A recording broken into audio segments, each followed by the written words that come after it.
চোখ দিয়ে দেখতেন, তিনি বুঝতে পেরেছেন কেন নৌকা ফোটা করতে হবে, কেন এই বাচ্চাকে হত্যা করতে হবে, আর কেন দেয়া দিনমার করতে হবে। এটা মূসা আলাইহিস সালাম বুঝতে পারেন নাই। অতএব এই বিশ্বে যদি আপনি প্রতিটা বিষয়ের সমাধান চান, সলিউশন ফাইন্ড আউট করতে চান, রিয়েলিটি বুঝতে চান, তাহলে আপনাকে এক চোখ দিয়ে দেখলে হবে না। শুধু বাইরের চোখ দিয়ে দেখলে আপনি সব বুঝতে পারবেন না, ফুল স্টপ।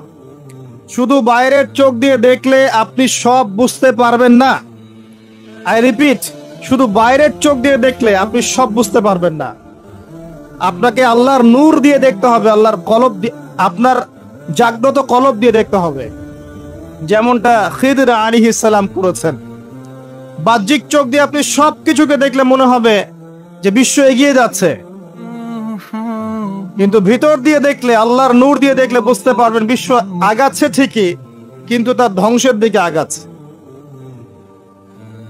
সময়ের জন্য অপেক্ষা করতে থাকেন, এক পর্যায়ে কথাগুলো বুঝে আসবে ইনশাআল্লাহ। হয়তো এখন মাথার উপর দিয়ে যাচ্ছে, ইল্লা মাশাআল্লাহ। আগে জ্ঞানতাত্ত্বিক দর্শনটা ঠিক করেন। আমাদের দর্শনটা এখন এমন যে চাক্ষুষ যা দেখব সেটাই সত্য, অথবা পরীক্ষা নিরীক্ষা পর্যবেক্ষণের মাধ্যমে যে সিদ্ধান্তে আসা যাবে সেটাই সত্য। এবং আমাদেরকে পশ্চিমা বিশ্ব এটাই শিখিয়েছে, পশ্চিমারা আমাদেরকে এটাই শিখিয়েছে। পরীক্ষা নিরীক্ষা, যুক্তি, বিজ্ঞান, দর্শন, এইগুলোর মানদণ্ডে যা লাভ করা যাবে সেটাই জ্ঞান। এর বাইরে জ্ঞানের কোনো অস্তিত্ব নাই। এই জন্যে আল্লাহ তারা বিশ্বাস করে না, কারণ আল্লাহকে দেখা যায় না, সিম্পল। মালায়েকা, ফেরেশতা তারা বিশ্বাস করে না, কারণ ফেরেশতাকে দেখা যায় না।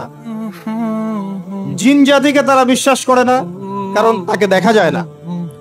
একইভাবে রূহ বা আত্মা, স্বপ্নের ব্যাখ্যা, আপনার ঘুম, আপনার কবরের আযাব, মিজান, পুলসিরাত, জান্নাত, জাহান্নাম, আগেকার আসমানি কিতাব, নবী রাসূলগণ, কাউকে দেখা যায় না।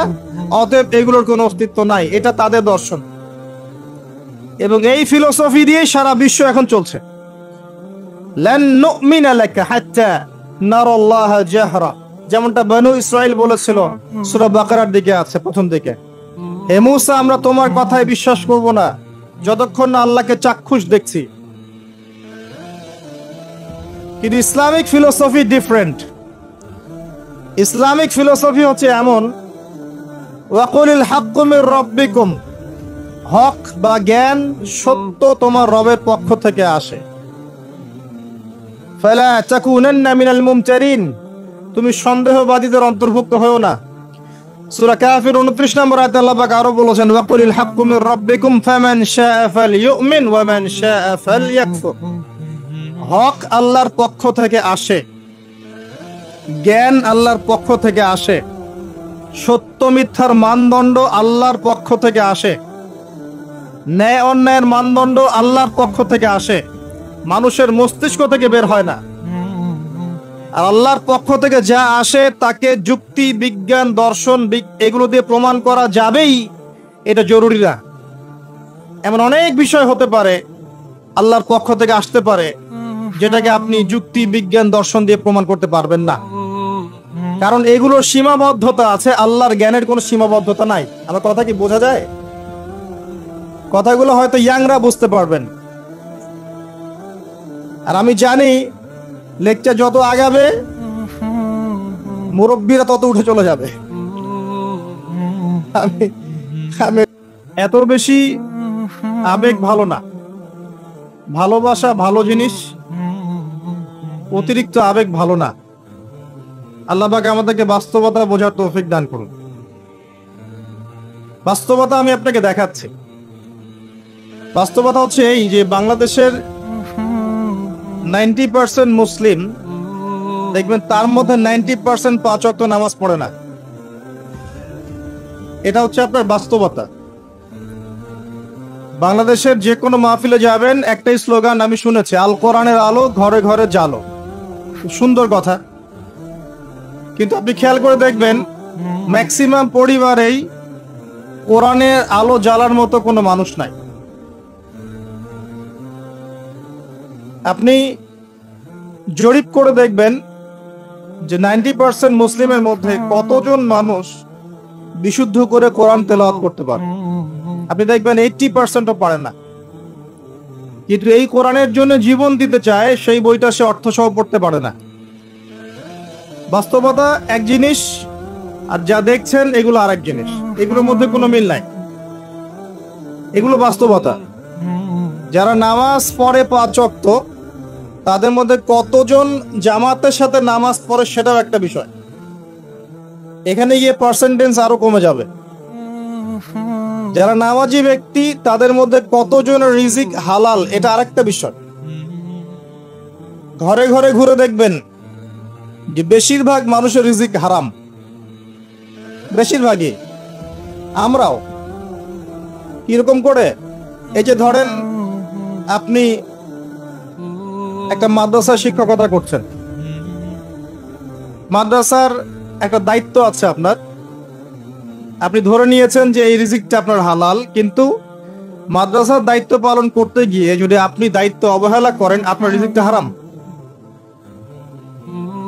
আপনি একজন মসজিদের ইমাম, মনে করছেন আল্লাহ আমাকে খুব পবিত্র রিজিক দিয়েছেন, মাশাআল্লাহ। আপনি যদি আপনার দায়িত্ব অবহেলা করেন, এই রিজিকটাও হারাম। আর নর্মালি তো আমরা সবাই সুদ খাচ্ছি, ঘুষ খাচ্ছি, দুর্নীতি করছি, মানুষের সম্পদ আত্মসাৎ করছি। এগুলো তো আমাদের সহজাত প্রবৃত্তি হয়ে গেছে। কোন কোন ক্ষেত্রে দেখা যায় উপর থেকে একটা হাতি আসে, উপর থেকে একটা হাতি আসতে আসতে আস্তে আস্তে একটা মাছি হয়ে যায়। মাঝখানে হাতির ডালপালা, হাত পা টেনে হিচড়ে খাওয়া শেষ। এই সমস্ত রিজিক হারাম, ম্যাক্সিমাম রিজিক হারাম আমাদের। বাস্তবতা অনেক কঠিন। বাস্তবতায় গিয়ে দেখেন যে কতজন মানুষ যাকাত আদায় করে। নামাজি ব্যক্তিদের মধ্যে যারা ইসলাম বোঝে, তাদের মধ্যে কতজন যাকাত দেয়। এটা আরেকটা মহামারী চলছে, যাকাত না দেওয়ার মহামারী। শুধু যদি যাকাতটা দিতেন ঠিক মতো, নিসাব পরিমাণ সম্পদ হয়ে গেছে, মালের যাকাত দিচ্ছেন, বাংলাদেশকে বহির্বিশ্বের কাছ থেকে ঋণ নিতে হতো না, একটা মানুষও না খেয়ে মারা যেত না। যাকাত আমরা দেই না, এখানে অমুসলিমদের কোনো ভূমিকা নাই, আমরাই যাকাত দেই না।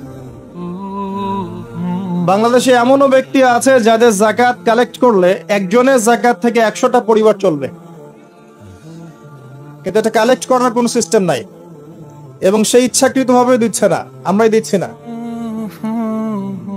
আপনি সমাজে ঘুরে দেখবেন কতগুলো পরিবার আছে যেগুলোর মধ্যে পর্দার বিধান কায়েম আছে। বাস্তবতা খুব কঠিন। আর যা দেখছেন আইওয়াশ, শোডাউন, এগুলো দিয়ে ইসলামের বিজয় কখনো হবে না। যত বেশি আইওয়াশ করবেন, শোডাউন করবেন, বাড়াবাড়ি করবেন, তত ইসলামের নূর, বরকত, আল্লাহর রহমত, নুসরা সব উঠে যাবে। আর ইসলামিক ব্যক্তিত্বদেরকে নিয়ে তো মোটেই করা উচিত নয়, কারণ রিয়া বা অহংকার বলে একটা কথা আছে। যার কলবের মধ্যে যাররা পরিমাণ অহংকার থাকবে, এই ব্যক্তি জান্নাতে যাবে না। অহংকার মুক্ত থাকতে চায় আলেম ওলামা শ্রেণীর মানুষ, কিন্তু তাদেরকে নিয়ে মানুষের অতিরিক্ত বাড়াবাড়ির কারণে মনের মধ্যে অনেক সময় রিয়া, অহংকার চলে আসতে পারে। এর ফলে সেই ব্যক্তিও জাহান্নামের খোরাক হচ্ছে, বলেন নাউজুবিল্লাহ। সূক্ষ্মতা আমি আপনাকে বোঝাচ্ছি। রাসূলুল্লাহ সাল্লাল্লাহু আলাইহি ওয়াসাল্লাম বলেছেন, অন্ধকার রাতে কালো পাথরের উপরে কালো পিঁপড়া হেঁটে গেলে যেমন টের পাওয়া যায় না, আমি আবার বলছি, অন্ধকার রাতে কালো পাথরের উপরে কালো পিঁপড়া হেঁটে গেলে যেমন দেখা যায় না, এভাবেই মনের মধ্যে অহংকার, রিয়া চলে আসতে পারে। যদি আসে, আমার জন্য জান্নাত হারাম, নাউজুবিল্লাহ। দ্বীন ইসলামের বেসিক জিনিসগুলো নিয়ে কাজ করে। আমি আপনাকে বেসিক জিনিস বোঝাচ্ছি।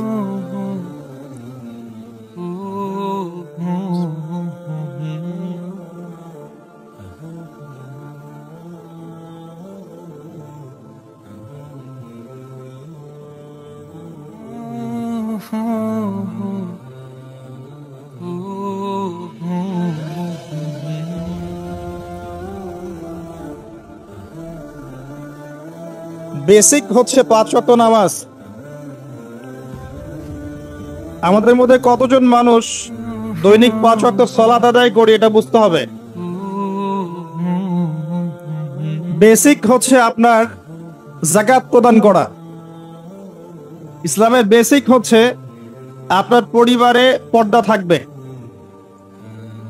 ইসলামের বেসিক আপনার পরিবারে তালিম হবে। প্রত্যেক পরিবার থেকে একটা করে মানুষ অন্ততপক্ষে কোরআনওয়ালা হবে, আলেম হবে বা হাফেজ হবে, এটা আমাদের দাবি ছিল। এগুলো বেসিক, যে মুসলিমরা হালাল খাবে, হারামের সম্পৃক্ত হবে না, সাধ্য মতো আল্লাহর দ্বীনের দাওয়াত দিবে মানুষকে। এগুলো বেসিক। এই বেসিক গুলো ঠিক আছে কিনা খেয়াল করে দেখেন। আমি আপনাকে গ্যারান্টি দিচ্ছি এই বেসিক গুলো আমাদের ঠিক নাই। এমন পরিবার খুঁজে পাবেন না যে পরিবারের মধ্যে অলমোস্ট 100% মানুষ 5 ওয়াক্ত নামাজ পড়ে। এখন এই যুগে খুঁজে পাওয়া দুষ্কর।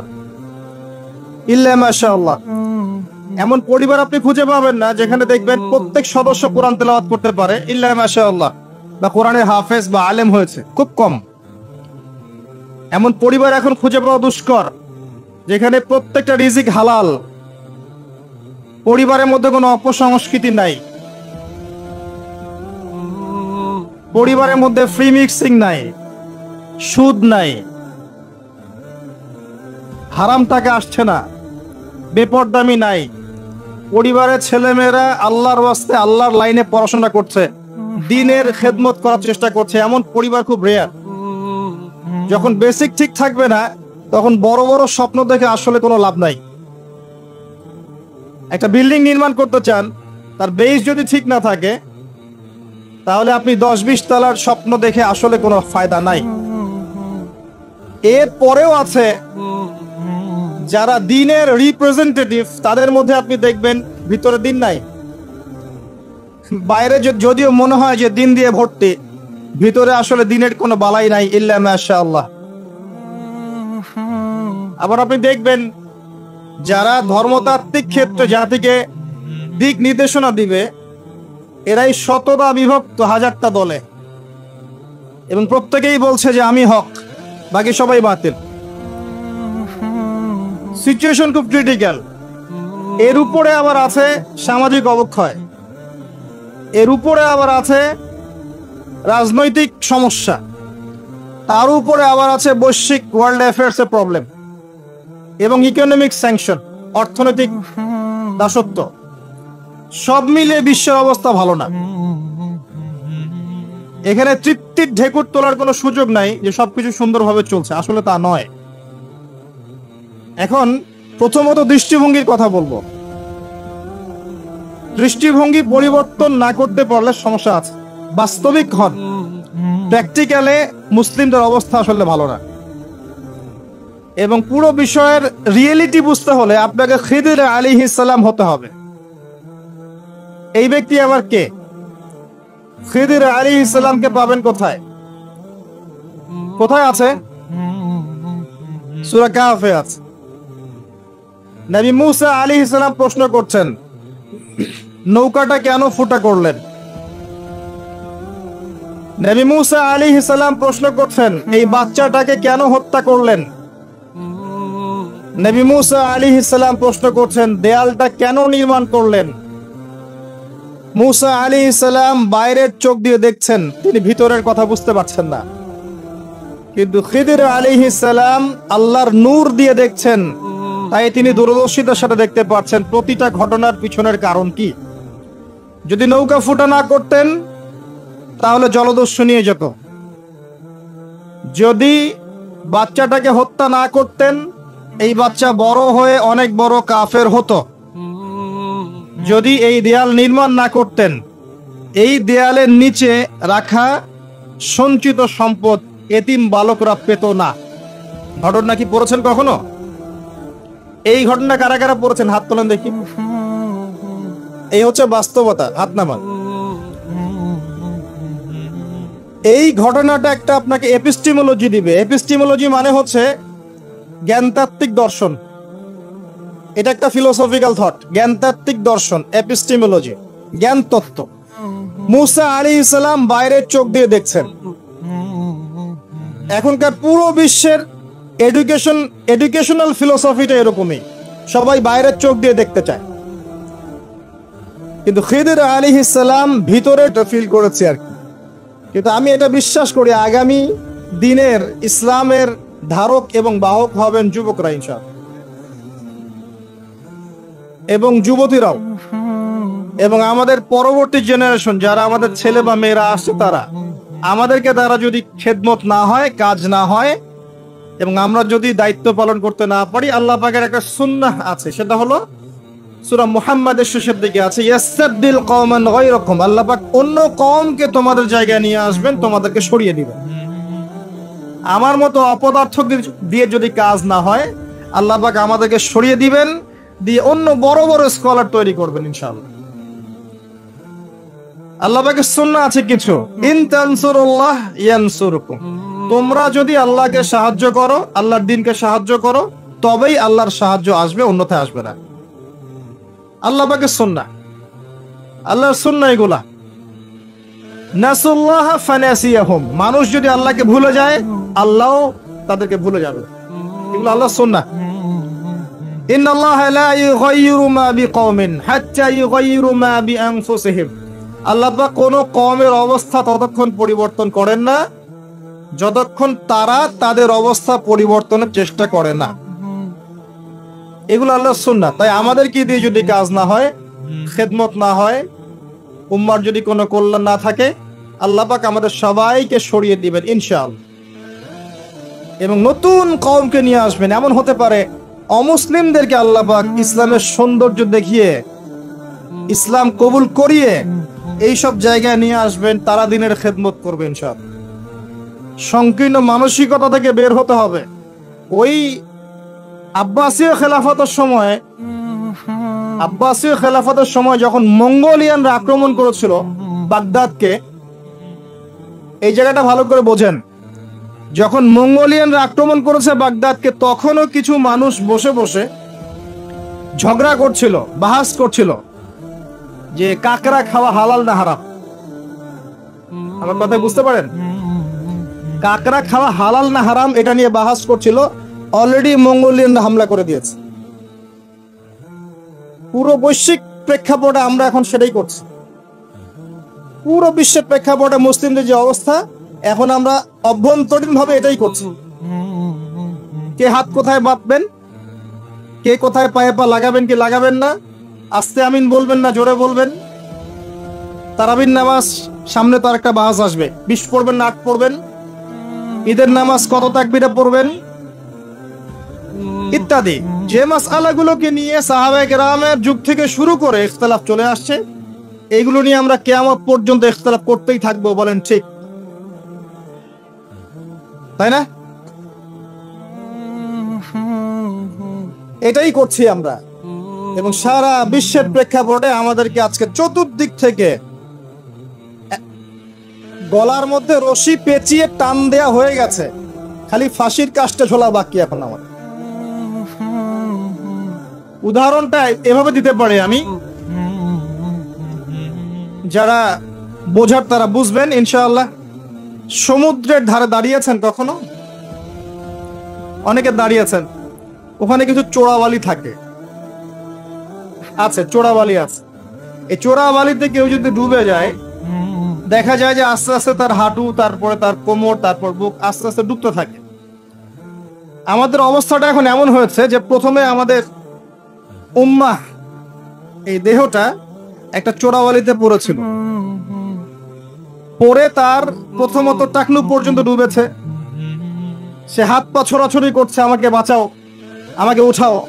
চারপাশে উম্মার অনুসারী মানুষরা ছিলেন, তারা বলছে নড়াচড়া করবেন না, নড়াচড়া করবেন না, নড়াচড়া করলে আরো ডুবে যাবেন, ওইভাবে থাকেন।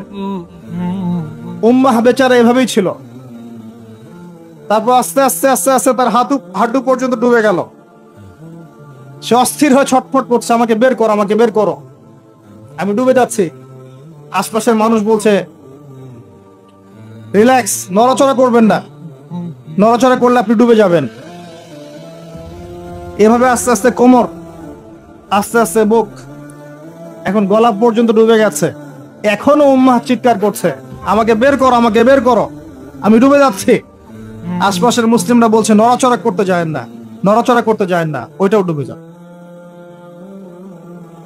কে টেনে তুলবে একে? এখন যারা আশপাশে আছে এই দুরবস্থায় এবং এই দায়িত্ব পালন করে নাই, আল্লাহ পাক অচিরে তাদেরকে সরিয়ে দিবেন ইনশাআল্লাহ, কোনো সন্দেহ নাই।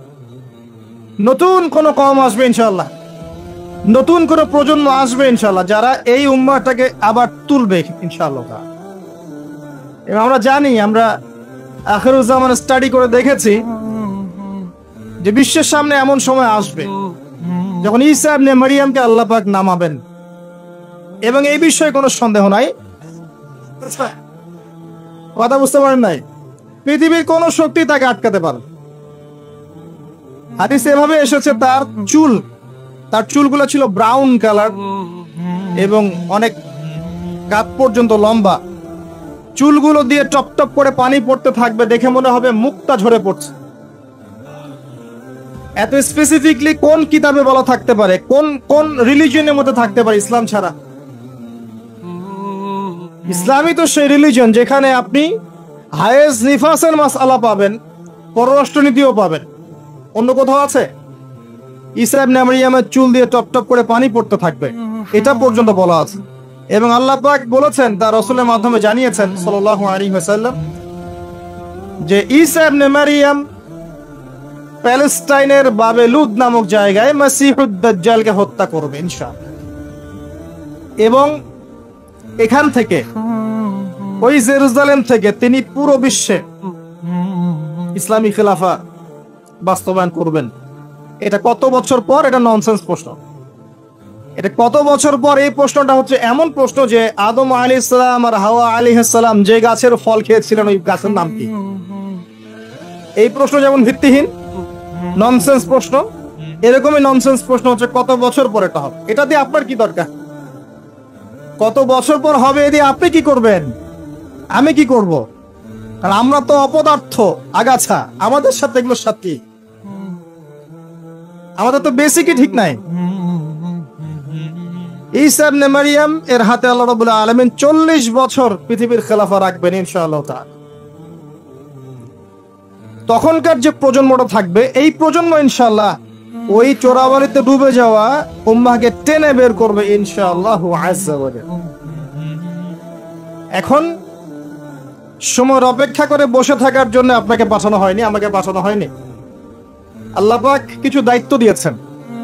প্রথমটা বলছিলাম, আপনাকে জ্ঞান অর্জন করতে হবে, এবং জ্ঞান অর্জনের প্রথম ধাপ হচ্ছে আল কোরআন। যে সেক্টরেই পড়াশোনা করেন, তারপরে আপনি আসবেন আরবি ভাষা সাহিত্যে, এরপরে আসবেন তাফসিরে, অনুবাদে, এরপরে হাদিসের কিতাবগুলো পড়বেন। এবং লাভ দিয়ে কঠিন হাদিস পড়তে যাবেন না, রিকোয়েস্ট। আগে লাভ দিয়ে খপ করে সহিহ বুখারী ধরতে যাবেন না, আপনি বিভ্রান্ত হয়ে যাবেন। আই রিপিট, লাভ দিয়ে খপ করে সহিহ বুখারী ধরতে যাবেন না, আপনি বিভ্রান্ত হয়ে যাবেন। বলতে পারেন যে বেদাতি কথা বলছি কিনা, এটা ফকিহদের কথা, যারা ফুকাহায়ে কেরাম তাদের কথা। কারণ লাভ দিয়ে কেউ এমবিএ পড়তে পারে না, লাভ দিয়ে কেউ মেডিকেল সায়েন্সের বই পড়তে পারে না, এক লাফে কেউ এই যে ডক্টরেট করতে পারে না। পারে? তাকে ধাপে ধাপে উঠতে হয়, আপনাকে ধাপে ধাপে উঠতে হবে। হাদিসে 40 দিয়ে শুরু করেন। যে মাদ্রাসায় কওমি নিসাবে যারা পড়েছেন সবাই জানেন এই বিষয়গুলো। ফয়জুল কালাম দিয়ে শুরু করেন, ক্লাসিক্যাল বই, বুলুগুল মারাম মিন আদিল্লাতিল আহকাম, এগুলো দিয়ে আগান। মিশকাতুল মাসাবিহ দিয়ে আগান। মিশকাত পড়তেই তো দাঁত ভেঙে যায়, এত সহজ মনে করেছেন? 2-4 পাতা হাদিস পড়ে নিজেকে মুফতি মনে করবেন না। ক্লাসিক্যাল বইগুলো অনেক কঠিন, এবং যারা আলেম ওলামা হয়েছেন এমনি এমনি হন নাই, সুদীর্ঘ পথ পাড়ি দিয়ে আলেম হয়েছেন। যখন আপনি কম জানবেন তখন মনে হবে যে আমি অনেক জানি, যখন বেশি জানবেন মনে হবে কিচ্ছু জানি না।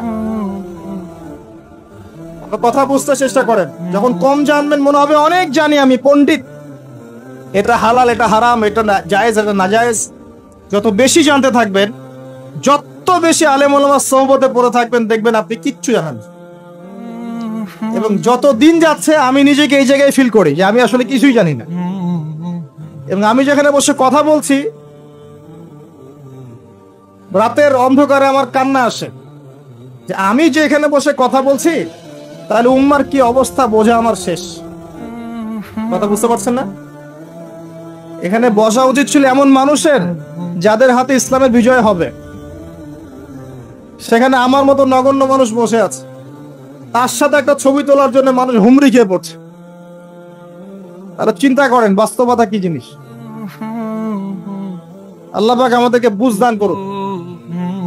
প্রত্যেকটা ঘরে ঘরে একটা করে ইসমাইলের মতো ছেলে তৈরি করেন আলাইহিস সালাম। প্রত্যেকটা ঘরে ঘরে একটা ওমর এবং খালিদের মতো ছেলে তৈরি করেন। মারিয়াম, আয়েশা রাদিয়াল্লাহু আনহুমা তাদের মতো করে মেয়ে তৈরি করেন। আজকে থেকে 50 বছর পর একটা রেজাল্ট পাবেন ইনশাআল্লাহ। ইসলামের বিজয় হুট করে হবে না। আল্লাহ পাকের সিস্টেম, সুন্নাহ হচ্ছে আল্লাহ পাক হঠাৎ করে কিছু করেন না। রাত থেকে দিন হয়, ধীরে ধীরে হয়। দিন থেকে রাত হবে, ধীরে ধীরে হবে। ধাপ করে রাত হয় না, ধাপ করে দিন হয় না। আর আমরা এটা আশা করে বসে আছি যে ধাপ করে মনে হয় ইসলাম বিজয় হয়ে যাবে। জি না, ঈসা ইবনে মারিয়ামের সেই সময় আসতেও দেখবেন অনেক পর্যায়ে পার হবে। বিশ্ব এই অবস্থা থাকবে না, 1/3 মানুষই থাকবে না, ডেড। এবং কে জানে আগামী 10 বছর মধ্যে নাও থাকতে পারে। আল্লাহু আলাম। যা শুরু হয়েছে বিশ্বে, যারা আমাদেরকে হিউম্যানিটি শিখাতো, এক সময় মানবতা শিখাতো, এরাই দেখবেন এখন অমানবিক আচরণ করছে। এটা ওপেন সিক্রেট। যারা আমাদেরকে মানবতার ধ্বজাধারী হয়ে আমাদেরকে মানবতা শেখায়, আমরা যদি বাধ্য হয়ে কারো কাছে, বহির্বিশ্বের কাছে ঋণ চাই, আমাদেরকে নিয়ে ঠাট্টা মশকরা করে। আর এগুলো এখন সব মিডিয়াতে আসে, আমাদেরকে কিছু মনেই করে না। অ্যারোগেন্ট জাতি এই পশ্চিমারা। আল্লাহ পাক এমন কলিউশন লাগিয়ে দিবেন যে ওরা আপোষে মারামারি করে শেষ হয়ে যাবে, দেখে নিয়ে। আল্লাহ পাক এমন কলিউশন লাগিয়ে দিবে যে পুরো ওই জায়গাটা ধসে যাবে। পৃথিবীর 3টা বড় বড় ভূমিকম্প বাকি আছে এখনো, তার মধ্যে একটা হবে পশ্চিমা বিশ্বে, আর একটা অবশ্য পূর্ব দিকে যেখানে আমরাও থাকি, আরেকটা হচ্ছে আমাদের আমিরুল মুমিনিনদের দেশে, দুবাই, আরব কন্টিনেন্ট। তারা আমাদের এখন আমিরুল মুমিনিন না, অনেক মানুষ তাই মনে করেন যে আরবিতে কথা বললেই আমিরুল মুমিনিন, কাবাঘর একটু ঘষা মজা করলেই আমিরুল মুমিনিন। সুবহানাল্লাহ। আপনি এক চোখ দিয়ে দেখেছেন, আপনার ভিতরে চোখ অন্ধ, নাকের ডগায় বসেই। এবং মুসলিমরা মেনেও নিবে সেগুলা, তার সাথে বন্ধুত্ব করে ফেলবে এবং সে ডমিনেট করবে পুরো আরব বিশ্বকে। চ্যালেঞ্জ করলাম, দেখে নিন ইনশাআল্লাহ তাআলা। আপনি এখন অন্ধ। ইমামুল মাহদি যখন আসবে তখন দেখবেন তার উপরেই চাপ সৃষ্টি করা হবে। ইমামুল মাহদিকে নিঃসন্দেহে সন্ত্রাসী বলা হবে যদি ওই সময় মিডিয়াগুলো থাকে, এবং মুসলিমরাই এইগুলো ঢোল পিটাবে, দেখে নিয়েন। এক শ্রেণীর মুসলিম বের হয়ে যাবে তখনও, যখন বলবে যে ইমামুল মাহদি খারেজি, এটাও বলবে। অপেক্ষা করতে থাকেন, জ্ঞান অর্জন করেন প্রিয় ভাই। হাদিসের কিতাবের কথা বলছিলাম, আগে বড় জায়গায় যায়েন না, মিশকাত শেষ করেন, আস্তে আস্তে ইবনে মাজাহ যান, তিরমিজিতে যান, আবু দাউদ পড়েন, নাসাই পড়েন, পরে যান বুখারী মুসলিমে। তখন কি ইনশাআল্লাহ আপনি বুঝতে পারবেন। আর এই পড়াশোনা করবেন কোথায়? একা একা? বাজার থেকে যাব, পাবলিকেশন থেকে বই কিনবো, আরবি এবারত জবরজেদ পেশ দিয়ে আছে, পড়বো, বাংলা অনুবাদ পড়বো, মুফতি হয়ে যাবো, তাই নাকি? শুকরান। কে বলেছেন কথাটা? শুকরান। ওস্তাদ লাগবে, ওস্তাদ লাগবে, ওস্তাদ। ওস্তাদ খুঁজতে গিয়ে সাম্প্রদায়িক হয় না যে আমি এই মাযহাব ফলো করি, এই মাযহাবের বাইরে কোন ওস্তাদ নিব না, আমি এই দল করি, এই দলের বাইরে কোন ওস্তাদ নিব না।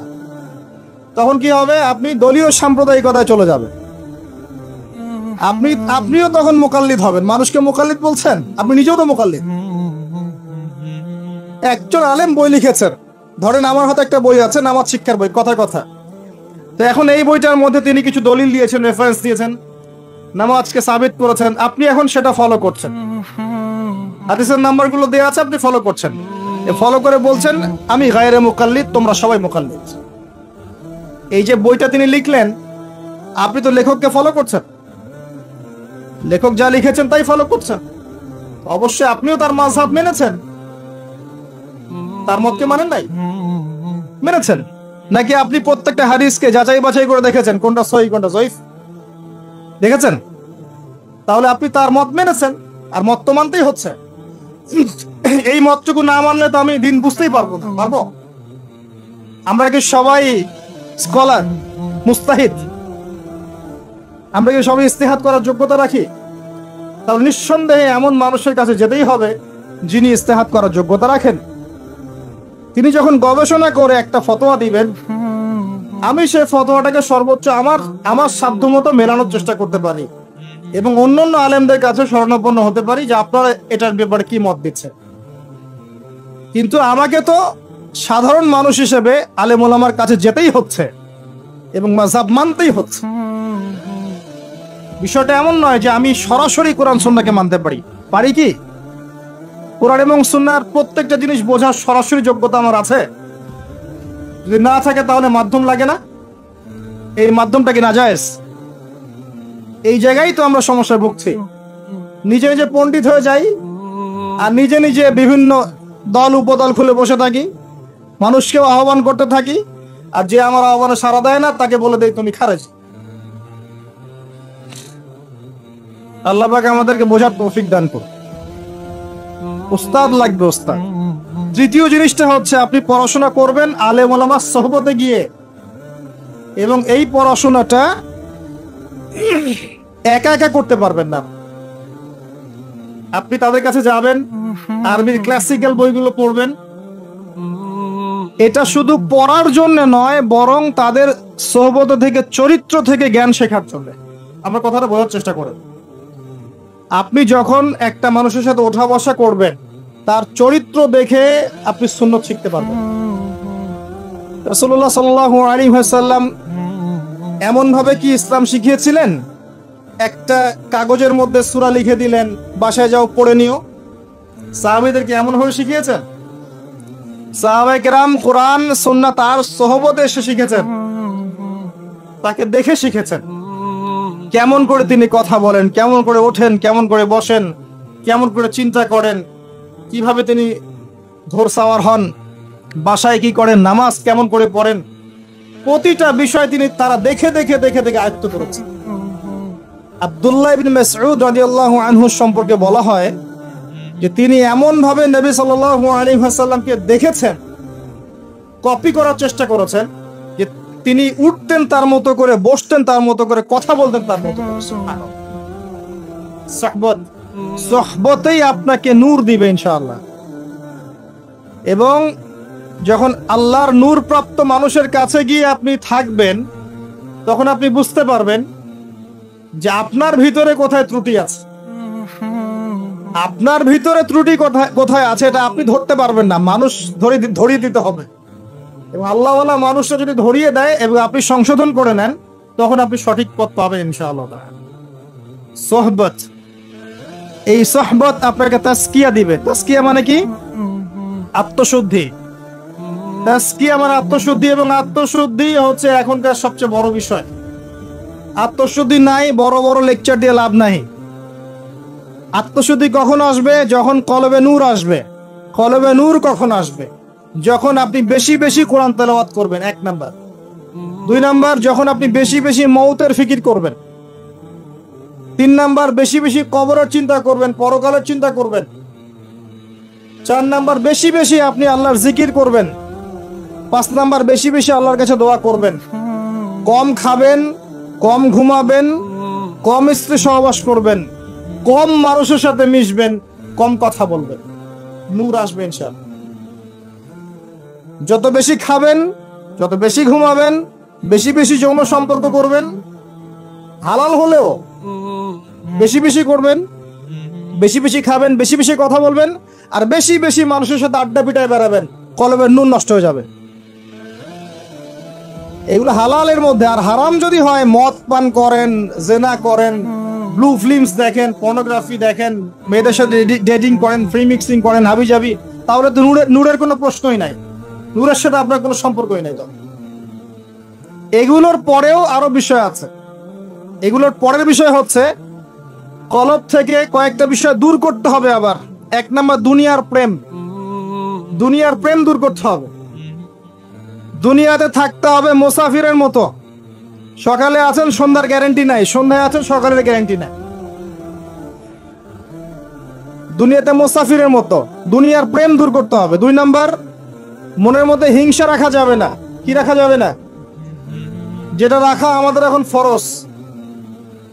এই হিংসা রাখা এখন মুসলিমদের ফরজ হয়ে গেছে। হিংসা না করলে পেটের ভাতটুকু হজম হয় না। কারো রাইজিং দেখলেই, একটু রাইজিং দেখলেই হিংসা। হিংসা রাখা যাবে না। 3 নাম্বার, আত্ম অহংকার রাখা যাবে না, ইগো রাখা যাবে না, লৌকিকতা রাখা যাবে না, রিয়া প্রদর্শন করা যাবে না, এবং ওই যে গীবত, তুহমত, অপবাদে যে অপসংস্কৃতি আছে, এইগুলো থেকে দূরে থাকতে হবে। ইনশাআল্লাহ তাআলা আল্লাহর নূর আপনার কলবে আসবে ইনশাআল্লাহ। তখন ইনশাআল্লাহ তাআলা আপনি খিজির হবেন আলাইহিস সালাম, যে কিনা অনেক দূর পর্যন্ত দেখতে পারে, যা মূসা আলাইহিস সালাম পর্যন্ত পারেন নাই। সুবহানাল্লাহ। আসেন, এই খিদির আলাইহিস সালামকেই আল্লাহ পাক বলেছেন শেষ জামানার সবচেয়ে জ্ঞানী মানুষ। মানে জামানা না, পুরো ইউনিভার্সের সবচেয়ে জ্ঞানী মানুষ। মূসা আলাইহিস সালাম বলেছিলেন আমার চেয়ে জ্ঞানী কেউ নেই, আল্লাহ পাক বলেছেন খিদির আছে। শেষ জামানার সূরা আল কাহফ, এর মধ্যে তার কথা আছে। এটা আপনাকে ডাইরেকশন দিচ্ছে যে শেষ জামানায় যদি আপনি হকপন্থী হতে চান, আলোর সন্ধান পেতে চান, খিদির আলাইহিস সালামের মতো দূরদর্শিতা সম্পন্ন হতে হবে। আল্লাহ পাক তৌফিক দান করুন। হাদিসের বইগুলো পড়েন, ওস্তাদের কাছে গিয়ে শেখেন। এরপরে সোহবত। সোহবত আপনাকে আত্মশুদ্ধি দিবে। আত্মশুদ্ধির কিছু পথ ও পদ্ধতি বলে দিলাম। এখানে আমি একটা হাদিস বলবো, এই হাদিসটা খুব ভালো করে শোনেন। আল্লাহ রাব্বুল আলামিন বলেছেন হাদিসে কুদসি, যে আল্লাহ পাক যেগুলো ফরজ করেছেন, ওয়াজিব করেছেন, এগুলো যখন একজন বান্দা নিয়মিত করতে থাকে এবং এর সাথেও নফল কাজ করতে থাকে, আল্লাহ পাক সেই বান্দাকে ভালোবেসে ফেলেন।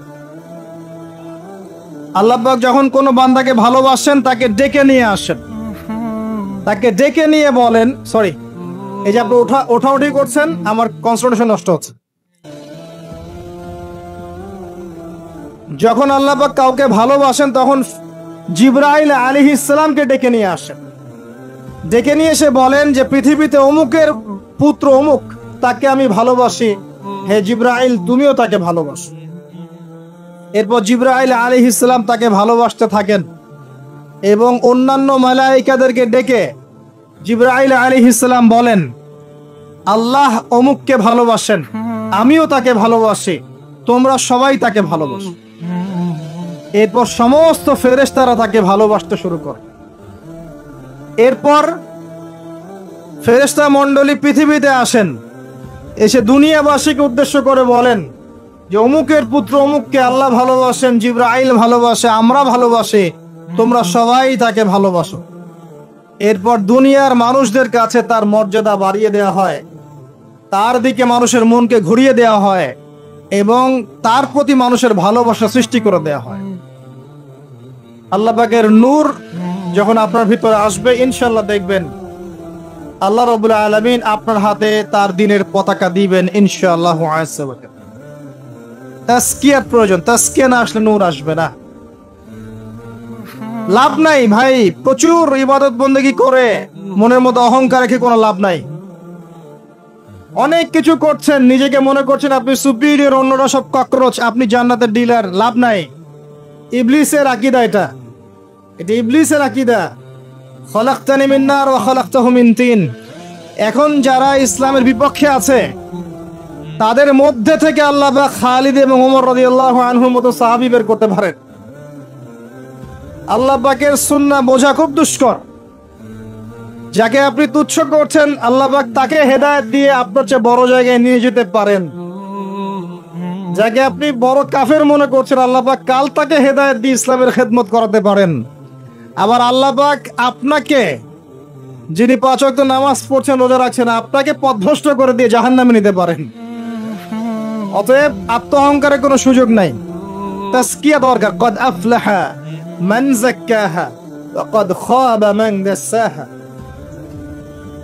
قد أفلح من تزكى وذكر اسم ربه فصلى بل تؤثرون الحياة الدنيا والآخرة خير وأبقى। তাসকিয়ার পরে কি করবেন? চেষ্টা করেন হালাল রিজিক অন্বেষণ করার। আল্লাহর ওয়াস্তে সুদ খায়েন না, আল্লাহর ওয়াস্তে ঘুষে যায় না, আল্লাহর ওয়াস্তে আল্লাহর দোহাই দিয়ে বলছি দুর্নীতি করেন না, আল্লাহর ওয়াস্তে মানুষের সম্পদ আত্মসাৎ করেন। আল্লাহকে ভয় করেন, আল্লাহর ওয়াস্তে করেন, আল্লাহর ওয়াস্তে ছেড়ে দেন। হাত জোর করে রিকোয়েস্ট করছি, সুদ খায়েন না। নিজের মায়ের সাথে জেনার মতো অপরাধ, নিজের মায়ের সাথে জেনার মতো অপরাধ। এটা আমার কথা নয়, এটা মুহাম্মদ সাল্লাল্লাহু আলাইহি ওয়াসাল্লামের কথা। যাকে কবরে আপনাকে দেখানো হবে, যিনি আপনার জন্য সুপারিশ করবেন কাল কিয়ামতের মাঠে, যিনি আপনার জন্য হাউজে কাউসারের পানি নিয়ে দাঁড়িয়ে থাকবেন, আপনার উসওয়াতুল হাসানা, সেই মুহাম্মদ সাল্লাল্লাহু আলাইহি ওয়াসাল্লামের কথা সুদ খেও না। এর সর্বনিম্ন পাপ নিজের মাকে বিয়ে করা, নিজের মায়ের সাথে জেনা করা। কেউ যদি এই সমাজে নিজের মায়ের সাথে জেনা করে থাকে, কালকে সকালে রাস্তায় বের হয়, আপনি চাইবেন তাকে রজম করে মেরে ফেলতে, চাইবেন না? এই কাজ দিব্যি আমরা করছি। সর্বোচ্চ পাপ সুদের, আল্লাহ এবং তার রাসূলের সাথে যুদ্ধ করা। অনেক দিন আয়াতটা বলেছি, আবারও বলছি, শোনেন কি, কারণ কিছু মানুষের কানে ঢুকতেই চায় না কথা। আল্লাহ পাক বলেছেন, ইয়া আইয়ুহাল্লাযীনা আমানু, হে মুমিনগণ, ইত্তাকুল্লাহ, আল্লাহকে ভয় করো।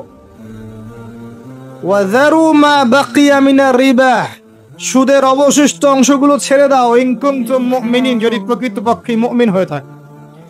ওয়া ইল্লাম তাফআলু, যদি তোমরা এই কাজ না করো। শুনেন আল্লাহর কথা। আল্লাহ বলছেন যদি তোমরা এই কাজ না করো, ফাযানু বিহারবিম মিনাল্লাহি ওয়া রাসূলিহি, তাহলে আল্লাহ এবং তার রাসূলের সাথে যুদ্ধের ঘোষণা শুনে রাখো। The path is yours, choose your path, রাস্তা আপনার, আপনি চুজ করেন কোন পথে আপনি যাবেন। কেউ বাধ্য করবে না আপনাকে। লা ইকরাহা ফিদ্দিন, দিনে কোনো বাড়াবাড়ি নাই। তরোয়াল দিয়ে কেউ বলবে না যে সুদ খেও না, তরোয়ালের জোরে কেউ বলবে না যে ইসলাম কবুল করো। ইসলাম এগুলো হারাম, ইসলাম এভাবে ছড়ায় নাই, এগুলোর সাথে ইসলামের কোনো সম্পর্ক নাই। ইসলামের নামে যারা সন্ত্রাসবাদ ছড়িয়েছে এবং জঙ্গিবাদ ছড়িয়েছে, এগুলোর সাথে ইসলামের কোনো সম্পর্ক নাই। ইসলাম বাধ্য করবে না আপনাকে, কিন্তু আপনি রাস্তা, ওয়াহাদাইনাহুন নাজদাইন, দুইটা পথ আমি দেখিয়ে দিয়েছি, আপনি একটা চুজ করেন। ইম্মা শাকিরা ওয়া ইম্মা কাফুরা, ইচ্ছা হলে আপনি কুফরি করেন, ইচ্ছা হলে কৃতজ্ঞ হন। আল্লাহ বলেছেন সুদ খেও না, নিজের মায়ের সাথে জেনা করা, আল্লাহ এবং তার রাসূলের সাথে যুদ্ধ করা। আপনি পথ চুজ করেন। একটা টাকা যদি হারাম থাকে রিজিকে, আপনার ইবাদত কবুল হবে না। সে যেই হোক, দাড়ি টুপি পাগড়ি জুব্বাওয়ালা মানুষও যদি সুদ খায়, জায়েজ হয়ে যাবে না। পৃথিবীর সমস্ত মানুষ যদি ভোটাভুটি করে যে সুদ হালাল, হালাল হয়ে যাবে না। পরিবারের হালাল রিজিকের ব্যবস্থা করেন। অনেক মানুষ দেখা হয়, কথা হয়, মেসেঞ্জারে টেক্সট করে, হোয়াটসঅ্যাপে নক করে। বড় চাকরি করতো, 60,000 70,000 80,000 টাকা বেতন পেত, তখন রিজিকে বরকত ছিল না, ছেড়ে দিয়েছে, চায়ের দোকান দিয়েছে, এখন রিজিকে বরকত আছে। আজকে একজনের সাথে দেখা হয়েছে, তিনি ইউএস বাংলা এয়ারলাইন্সে কাজ করেন। আমাকে বলছেন, ভাই মুরব্বী মানুষ, আমার পরিবারের সদস্য সংখ্যা বেশি ছিল, হারাম জবে ছিলাম, সুদ খেতাম, সুদি এনজিওতে কাজ করেছি, আপনার লেকচার শুনেছি, আলহামদুলিল্লাহ, আল্লাহ পাক শুনিয়েছেন তাকে, এখানে আমার কোনো ক্রেডিট নাই, তিনি ছেড়ে দিয়েছেন, এখন এখানে কাজ করেন। আমি বললাম পরিবারে কি কোনো সমস্যা হয়, রিজিকে বরকত আছে না? তিনি বলছেন এখন বারাকার শেষ নাই। বলছে কেউ অসুস্থ হয় না পরিবার আমার এখন, আগে ডেইলি অসুস্থ। আমার টাকা চুরি চামারি হয় না, আগে আমার টাকা আত্মসাৎ হয়েছে। বরকত কি জিনিস আপনাকে বুঝাই, বরকত চোখে দেখা যায় না। আপনি হালাল রিজিকে থাকেন, দেখবেন আপনার পরিবারের মানুষ কম অসুস্থ হচ্ছে, খরচ কমে গেল, আপনার সম্পদ চুরি ডাকাতি হচ্ছে না, নিরাপদ আছে। আপনার অল্প রিজিকে আল্লাহ রহমত বরকত ঢেলে দিলেন, অল্প খেয়ে আপনি তৃপ্ত, মেডিসিনের খরচ নাই, অসুস্থতার খরচ নাই, আজে বাজে কোনো খরচ নাই, কারণ আপনি হারাম খাচ্ছেন না। বরকত চোখে দেখা যায় না, এটা বুঝতে হয়। আবার দেখবেন মাসে কোটি টাকা আর্ন করছেন, এই যে বড় একটা ক্যান্সার, এই যে কিডনি ড্যামেজ, এই যে ব্লাড চেঞ্জ করতে হচ্ছে, একটা রোগ শেষ হচ্ছে আরেকটা শুরু হচ্ছে, বাবার অসুখ, মায়ের খয়রি ওয়া শাররি, সবই গায়েব। অদৃশ্য বিশ্বাসের নামই তো ঈমান। তো বরকত রহমত কি দেখা যাবে? দেখা যাবে না। রূহ বা আত্মাকে দেখেছেন? আপনার শরীরে নাই। এভাবেই আল্লাহর রহমত বরকতে বিশ্বাস করতে হবে।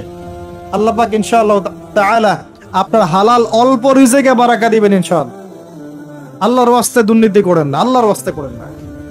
আমি বলি একটা হাদিস শোনাই, আমরা তো দায়িত্ব পেলে অনেক খুশি হই। রাসূলুল্লাহ সাল্লাল্লাহু আলাইহি ওয়াসাল্লাম বলেছিলেন, হে আবু যার, তুমি কখনো দুইজন ব্যক্তির দায়িত্ব নিতে যেও না। যদি দুইজন ব্যক্তির দায়িত্ব নাও, যেন তোমাকে ছুরিবিহীন জবাই করে ফেলা হয়েছে, কারণ প্রত্যেককে তার দায়িত্ব সম্পর্কে জিজ্ঞাসা করা হবে। আমরা তো খুশি হই। রাসূল সাল্লাল্লাহু আলাইহি ওয়াসাল্লাম বলেছেন, তোমরা কি জানো সবচেয়ে বড় মিসকিন কে? সবচেয়ে বড় মিসকিন কে? দরিদ্র কে? সাহাবীরা বলছেন, আমরা তো মনে করি যার কাছে অর্থ সম্পদ কম সেই বড় মিসকিন। আল্লাহ রাসূল বলছেন, ভুল। শোনো, সবচেয়ে বড় মিসকিন সেই ব্যক্তি যে ব্যক্তি পরকালে অনেক নেকি নিয়ে উঠবে, নামাজ, রোজা, হজ, যাকাত, ওমরা, হজের নেকি, বিশাল বিশাল নেকি। এরপরে সে দেখবে সামনে মানুষ দাঁড়িয়ে আছে, কারো গীবত করেছে, কাউকে তহমত দিয়েছে, কাউকে অপবাদ দিয়েছে, কারো টাকা চুরি করেছে, কাউকে অন্যায়ভাবে জুলুম করেছে, কাউকে পিটিয়েছে, কারো সম্পদ লুট করেছে ইত্যাদি। তখন আল্লাহ পাক বলবেন, শোধ করে দাও। কিভাবে শোধ করা হবে? ফেরেশতারা জিজ্ঞাসা করবেন, আল্লাহর পক্ষ থেকে হুকুম আসবে, এই ব্যক্তির নেকিগুলোকে ওদের আমলনামায় কনভার্ট কর, বলছি শেয়ার ইট পাস করে দাও। ওটা আরো বড় টেকনোলজি হবে ইনশাআল্লাহ তাআলা। বলার সাথে সাথেই আপনার নেকি আমার নেকি দেখা যাবে চলে গেছে, নাউজুবিল্লাহ। এবার সব নেকি শেষ। এবার কি হবে? অর্ডার আসবে তাদের গুনাহগুলোকে এই ব্যক্তির আমলনামায় চাপিয়ে দেওয়া হবে। এরপর আল্লাহ পাক বলবেন, ইকরা কিতাবাক, পড়ো তোমার কিতাব, ওয়া কাফা বিনাফসিকা আল-ইয়াওমা আলাইকা হাসিবা, আজকে তুমি তোমার হিসাব নেওয়ার জন্য যথেষ্ট। এই কিতাব আর ডান হাতে আসবে না, ঘুরে আসবে। ওয়া আম্মা মান উতিয়া কিতাবাহু বিশিমালিহি ফাসাউফা ইয়াদউ সুবুরা, তখন সে মউতকে ডাকতে থাকবে, মউতকে ডাকতে থাকবে, হায় আজকে আমার একটা মৃত্যু দিয়ে কাজ হবে না, 1000টা মউত আমার দরকার। সুবহানাল্লাহ, ইন্না লিল্লাহি ওয়া ইন্না ইলাইহি রাজিউন। এই হচ্ছে তাদের পরিণতি যারা অন্যের সম্পদ আত্মসাৎ করে খাবে।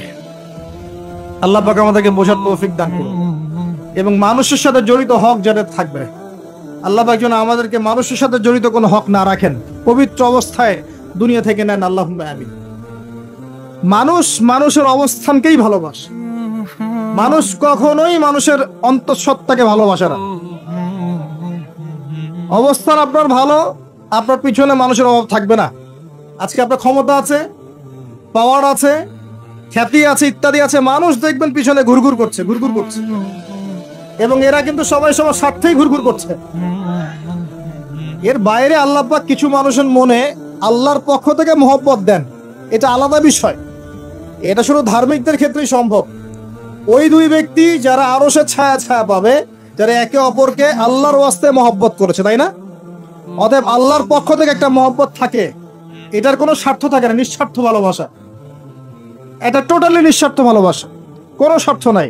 কিন্তু দুনিয়ার ভালোবাসা স্বার্থপর। অবস্থানকে আপনাকে মূল্যায়ন করা হবে। আপন শুধু আল্লাহ পাক আপনার। আল্লাহর জন্য যার যার হক তাকে তাকে দিয়ে দেন, নিজের হক আল্লাহর কাছে চেয়ে নেন, আপনি সুখে থাকবেন ইনশাআল্লাহ। এর চেয়ে কোনো ফিলোসফি নাই দুনিয়াতে সুখে থাকা। আপনি মানুষকে সন্তুষ্ট করতে পারবেন না, পরিবার, বাবা মা, ছেলে মেয়ে, বউ বাচ্চা, কাউকে সন্তুষ্ট করতে পারবেন 100% আপনি কাউকে সন্তুষ্ট করতে পারবেন না। সারা জীবন করে যাবেন, আপনার বিরুদ্ধে অভিযোগ থেকেই যাবে। শুধু আল্লাহ রাব্বুল আলামিন অপেক্ষা করে বসে আছেন। এই বসে আছেন কথাটাকে আবার ভাইরাল করে বিতর্কিত করেন না। এই বসে আছেন বুঝিয়েছে আল্লাহ পাক অপেক্ষা করছেন। মুশকিল মিডিয়ার সামনে কথা বলা, বলবো একটা তালগোল পাকিয়ে বানাবে আর একটা। এই কারণে আমি মিডিয়া এখন পছন্দ করি না। প্রয়োজনে আমি মাঠে ময়দানে জুমার খুতবা দিব, আমার কোনো দরকার নাই মিডিয়া, কোনো প্রয়োজন নাই আমার। কিছু অফিসিয়াল রাখা হয়েছে এই কারণে, যাতে এই কথাগুলো এর মধ্যে ভালোটুকু মানুষের কাছে পৌঁছে যায়, খারাপটুকু আমরা মুছে ফেলে দিই। ভালো, আমার খারাপের দরকার নাই। আর এগুলো করে করে মানুষের ক্ষতি করেছি আমরা অনেক। দিন দিন আলেম ওলামাদের সংখ্যা এই বাংলার মাটি থেকে কমে গেছে। যে কথাটা বলছিলাম, হক দিয়ে দেন, আপনি আপনার হক আল্লাহর কাছে চেয়ে নেন। মানুষকে আপনি সুখী করতে পারবেন না। আল্লাহ পাক অপেক্ষা করছেন আপনার জন্য। আপনি কখন তওবা করে তার দিকে ফিরে আসবেন, দেন আল্লাহ পাক আপনাকে মাফ করে দিবেন সব। আল্লাহ পাক বলেছেন শোনেন, ইল্লা মান তাবা, যে অনেক গুনাহ করেছে, শিরিক করেছে, জিনা করেছে, মদ খেয়েছে, বেদাত করেছে, হারাম খেয়েছে, আল্লাহ পাকের অবাধ্য হয়েছে, নামাজ পড়ে নাই, যাকাত দেয় না, ইত্যাদি ইত্যাদি অনেক অন্যায় করেছে, একদিন তওবা করে ফিরে এসেছে। আল্লাহ পাক বলছেন ইল্লা মান তাবা, যে ব্যক্তি তওবা করে ফিরে আসলো, ওয়া আমানা, এবং ঈমান নিয়ে আসলো, ওয়া আমিলা আমালান সালিহান, এবং এখন থেকে সতামল করা শুরু করলো। হোক সে নারী বা পুরুষ, যে কেউ, যে কোনো বয়সের, যে কোনো বর্ণের, যে কোনো ভাষার, যে কোনো দেশের, এগুলো কিচ্ছু যায় আসে না আল্লাহ পাকের। ইন্নাল্লাহা লা ইয়ানজুরু ইলা আজসামিকুম ওয়ালা ইলা সুওয়ারিকুম ওয়ালাকিন ইয়ানজুরু ইলা কুলুবিকুম ওয়া আমালিকুম। আল্লাহ পাক শুধু কলব দেখেন, আমল দেখেন, রক্ত মাংস বর্ণ এগুলো দেখেন না। আল্লাহ পাক ফিরে এসেছে, আমল, ঈমান এনেছে, আমল সালেহ করেছে। আল্লাহ পাক বলেছে উলাইকা, এরাই তারা, ইউবাদদিলুল্লাহু সাইয়্যাতিহিম হাসানাত, এরাই সেই ব্যক্তি যাদের সমস্ত গুনাহকে আমি আল্লাহ নেকি দিয়ে পরিবর্তন করে দেব। আল্লাহ অপেক্ষা করছেন আপনার জন্য। আপনার কাছে আসার গল্পটা হোক আল্লাহর কাছে আসার। এই জেনার কাছে আসার গল্প দিয়ে কোনো লাভ নাই। আল্লাহ পাক যেটা বলেছেন, লা তাকরাবু জিনা, জিনার কাছেও যেও না। আপনি দেখবেন এখন বলা হচ্ছে জেনাটাই হচ্ছে কাছে আসার গল্প। আমি বলি শোনেন, নিমের ডাল দিয়ে দাঁত মাজেন। নিম গাছের ডাল আছে না, নিমের ডাল দিয়ে দাঁত মাজেন, এই পেস্ট ছেড়ে দেন, বয়কট করে ফেলেন, দেখবেন কয়দিন পর ক্ষমা চাবে যে ভুল হয়ে গেছে, আমরা এগুলা অ্যাড বানাবো না। আমরা যে নরম সরম মানুষ, কোন ইনিশিয়েটিভ নিতে পারি না, এর জন্য চড়া হয়ে বসে। প্রতিটা সেক্টরই দুর্নীতি চলছে।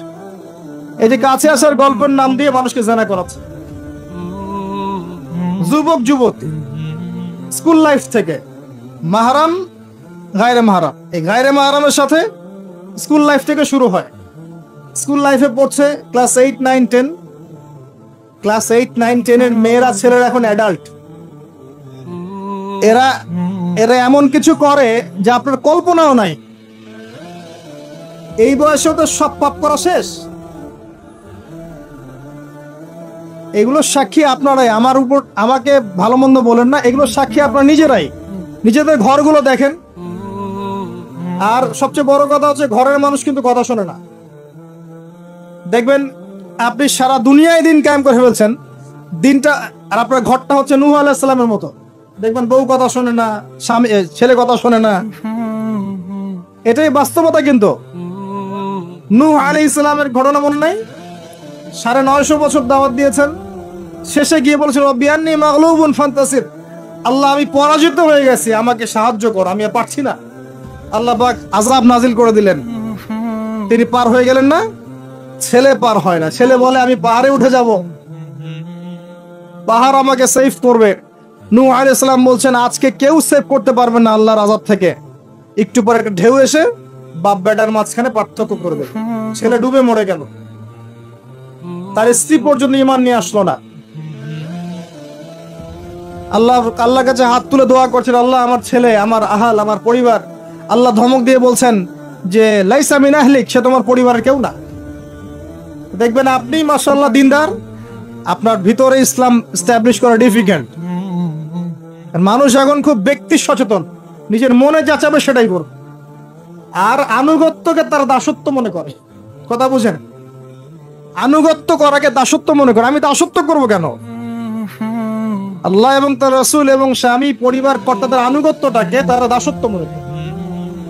অতএব সুখে থাকার মূল মন্ত্র এটাই আপনার, যার যার হক তাকে তাকে দিয়ে দেন, নিজের হক আল্লাহর কাছে চেয়ে নেন, আপনি সুখে থাকবেন ইনশাআল্লাহ।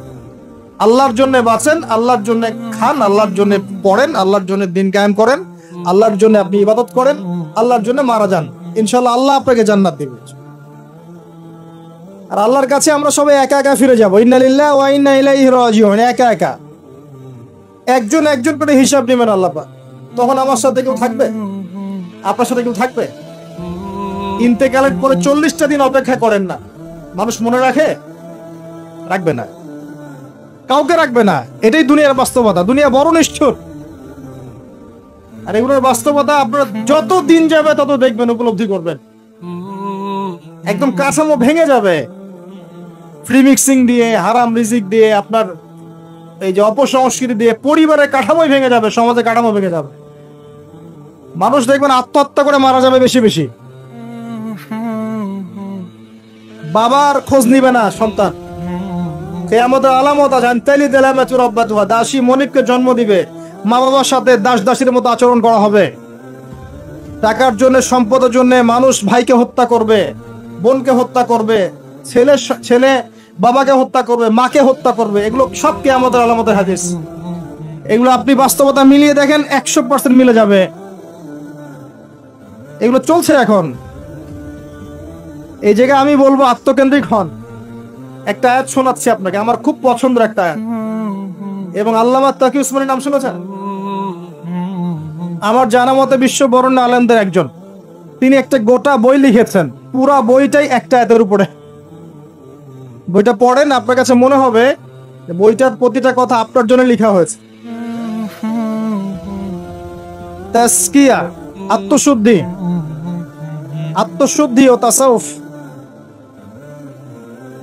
ওই বইয়ের প্রথমে টাইটেল, একটা হেডলাইন আয়াত আছে, ইয়া আইয়ুহাল্লাযীনা আমানু, হে মুমিনগণ, আলাইকুম আনফুসাকুম, নিজের নফসের খবর নাও, নিজের নফসের খবর নাও, নিজে ঠিক হও। মান লা ইয়াদুররুকুম মান দাল্লা ইন ইহতাদাইতুম, যারা পথভ্রষ্ট হয়ে যাচ্ছে বা গেছে, এদের পথভ্রষ্টতা তোমাদের কোনো ক্ষতি করবে না যদি তোমরা হেদায়েতের উপর থাকো। এর চেয়ে বড় কোনো মেডিসিন নাই। এই আয়াতের মধ্যে সবকিছু আছে, আমাদের সমস্যা এবং আমাদের সলিউশন। আমাদের সমস্যা হচ্ছে আমরা পরের দিকে বেশি চোখ তুলি, আঙ্গুল তাকাই, তোমার এটা ঠিক নাই, তোমার এটা ঠিক নাই, তোমার আকীদা ঠিক নাই, তোমার আমল ঠিক নাই, তোমার তাসকিয়া ঠিক নাই, তোমার রিজিক ঠিক নাই, ইত্যাদি ইত্যাদি। নিজের দিকে এতবার আঙ্গুল আমরা তুলি না। আমার আকীদা ঠিক আছে কিনা, আমার মানহাজ ঠিক আছে কিনা, আমার আমল বেদাত মুক্ত কিনা, আমার রিজিক ঠিক আছে কিনা, আমার পরিবার ঠিক আছে কিনা, আমার নফসে আত্মশুদ্ধি আছে কিনা, আমার ভিতরে হিংসা আছে কিনা, গীবত আছে কিনা, তোহমত দেই কিনা, অহংকার আছে কিনা, এগুলো আমাকে চিন্তা করতে হবে। আলাইকুম আনফুসাকুম, নিজের নফসের খবর নাও। এই নফস নিয়ে আল্লাহর কাছে যেতে হবে। এই একটা আয়াত যদি বুঝে আসে, আপনার প্রবলেম সলভ। এখানে সমস্যা হচ্ছে আমরা আগে মানুষের সংশোধন চাই, কিন্তু আল্লাহ বলছেন আগে নিজেকে সংশোধন করো। নিজে আগে সংশোধিত হও, একটা বাতি থেকে 1000টা বাতি জ্বলবে ইনশাআল্লাহ। আর নিজেকে সংশোধন করতে না পারলে আমি বাতি জ্বালাতে পারবো না। তো ইভেন এখানে বসে আমি যে কথাগুলো বলছি বা বলবো বা বলা হয়, যারা বলে, তারা নিজেরা যদি সেগুলোর উপর আমল না করে, এই কথার কোনো তাসির হবে না আপনার উপরে। আপনি শুনবেন, এক কান দিয়ে ঢুকবে আর এক কান দিয়ে বেরো যাবে, বাসায় গিয়ে ঘুমিয়ে যাবেন। এটা বাস্তবতা। রাসূলুল্লাহ শোনেন, রাসূলুল্লাহ সাল্লাল্লাহু আলাইহি ওয়াসাল্লামের দাওয়াতে এত হিউজ মানুষ ইসলাম কবুল করলো কেন বলেন তো? মূল কারণ কি জানেন? ইসলামের প্রতিটা বিষয়ের উপরে নবী সাল্লাল্লাহু আলাইহি ওয়াসাল্লাম নিজে আগে আমল করে দেখিয়েছেন। এই জন্য তার কথার মধ্যে নূর এবং তাসির এবং বারাকা এত বেশি ছিল যে মানুষের কলিজার মধ্যে কথাগুলো আঘাত করেছে, মানুষ পরিবর্তন হয়েছে। আর আমাদের টোটাল উল্টা। এইখানে বসবো, এই ধরনের জায়গায় যারা বসি তাদের এক শ্রেণীর কথা বলছি, সবাই না। এখানে অনেক মানুষ আছেন যারা আল্লাহওয়ালা এবং যারা বেশি ভাইরাল না, যারা তো সেলিব্রিটি না, রাতের বেলা তাহাজ্জুদ পড়ছেন, দেখেন কোন মাদ্রাসায় খেদমত করছেন, এমন কিছু করছেন যাদেরকে কেউ চেনে না আল্লাহ ছাড়া, তারা আল্লাহর কাছে সেলিব্রিটি। এখানে টোটালি উল্টা। আমরা বলি যেটা, সেটা নিজেরা করি না, আর সেটা করি যা বলি না। আমি আপনাদেরকে বলি, আমি যা জানি তা 30-40% আমি আপনাদেরকে বলতে পারি না, ভয়ে বলি না। আর আমি যা বলি তার 100%-এর মনে হয় 50-60-70% আমি করতে পারি না। নিজেদেরকে নিয়ে শঙ্কিত আমরা যে কি হবে। তো এই আয়াতের উপর আমল ছাড়া আমাদের কোনো গতি নাই। ইয়া আইয়ুহাল্লাযীনা আমানু, হে মুমিনগণ, আলাইকুম আনফুসাকুম, নিজের নফসের খবর নাও। লা ইয়াদুররুকুম মান দাল্লা ইন ইহতাদাতুম, তোমরা যদি হেদায়েত প্রাপ্ত হয়ে থাকো, ওদের পথভ্রষ্টতা তোমাকে ক্ষতি করবে না। ইসলামের শত্রুদের কথা বাদ দেন, আগে নিজেকে ঠিক করেন, নিজে থেকে ঠিক করেন। নিজেরা নামাজি হন আল্লাহর ওয়াস্তে, আল্লাহর ওয়াস্তে হালাল খান, পরিবার ঠিক করেন, জ্ঞান অর্জন করেন, আল্লাহর ওয়াস্তে দিনের কোনো খেদমতের চেষ্টা করেন, আপনার জানমাল সময় শ্রম দিয়ে আল্লাহর ওয়াস্তে কিছু করেন, দেশকে কিছু দেন, রাষ্ট্রকে কিছু ভালো কিছু দেন, উম্মাকে কিছু ভালো কিছু দেন, আপনার প্রতিভা দিয়ে মানুষের কল্যাণ করেন, মানবতার কোনো খেদমত করেন।